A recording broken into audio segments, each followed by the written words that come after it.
కుల వివక్ష అహంకారం చివరికి ఒక పసిపాప ప్రాణాన్ని బలి తీసుకున్నాయి. కర్నూలు జిల్లా కుమ్మర గ్రామంలో మల్లన్న జాతర వేళ గర్భగుడి దర్శనం విషయంలో జరిగిన గొడవ ఒక పసికందు మరణానికి దారితీయడం రాష్ట్ర వ్యాప్తంగా కలకలం రేపుతోంది. ఈ హేయమైన చర్యను నిరసిస్తూ నిజామాబాద్ జిల్లా దొడ్డి కొమరయ్య నగర్లో ఐద్వా ఆధ్వర్యంలో భారీ నిరసన కార్యక్రమం చేపట్టారు. ఈ సందర్భంగా ఐద్వా జిల్లా కార్యదర్శి సుజాత మాట్లాడుతూ వ్యవస్థపై విమర్శల వర్షం కురిపించారు. 78 ఏళ్ల స్వాతంత్ర భారతావనిలో కుల బహిష్కరణలు, దాడులు, హత్యలు పెరగడం సిగ్గుచెట్టని మండిపడ్డారు.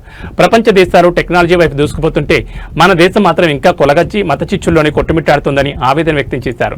సోషల్ మీడియాలో నేను హిందువులని గొప్పలు చెప్పుకునేవారు ఈ రోజు పసిపాప ప్రాణం పోతే ఎందుకు స్పందించడం లేదని సుజాత ప్రశ్నించారు. రాజకీయం కోసం మతం పేరు చెప్పుకునేవారు ఇలాంటి అమానుష ఘటన జరిగినప్పుడు ఎందుకు మౌనంగా ఉంటున్నారని నిలదీశారు. కులహంకారంతో చిన్నారి ప్రాణం తీసిన 8 మంది నిందితులను తక్షణమే అరెస్ట్ చేసి కఠినంగా శిక్షించాలని ఆమె డిమాండ్ చేశారు. మొన్న జరిగినటువంటి కర్నూలు జిల్లా కుమ్మర గ్రామంలో ఏదైతే మల్లన్న జాతరకు వెళ్ళిన చాకలి కుటుంబానికి మధ్య రెడ్డిల మధ్య గొడవ జరిగిందో ఆ గొడవలో పసిపాప ప్రాణం పోవడానికి కారణమైన రెడ్డిల కులస్తులను వాళ్ళు అధికారంలో ఉన్నారు కాబట్టి వాళ్ళని ఇప్పటివరకు అరెస్ట్ చేయలేదు. తెలంగాణ రాష్ట్రం అంతా ఆందోళన కార్యక్రమాలు చేస్తే తప్ప 4వ రోజు ముగ్గురిని అరెస్ట్ చేయడం జరిగింది. అందులో నిందితులు ఉన్నది 8 మంది కాబట్టి మిగతా 5గురిని కూడా అరెస్ట్ చేసి జైలుకు పంపాలి.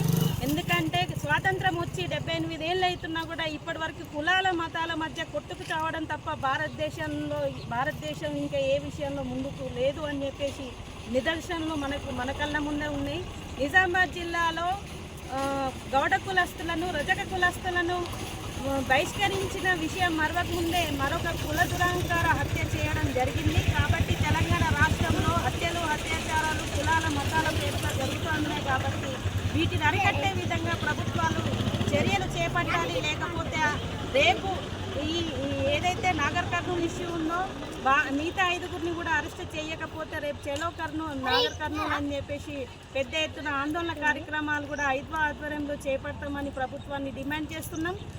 వారిని వెంబడే అరెస్ట్ చేయకపోతే మాత్రం ఆందోళన కార్యక్రమాలు, పోరాటాలు నిర్వహిస్తామని ప్రభుత్వాన్ని హెచ్చరిస్తాము.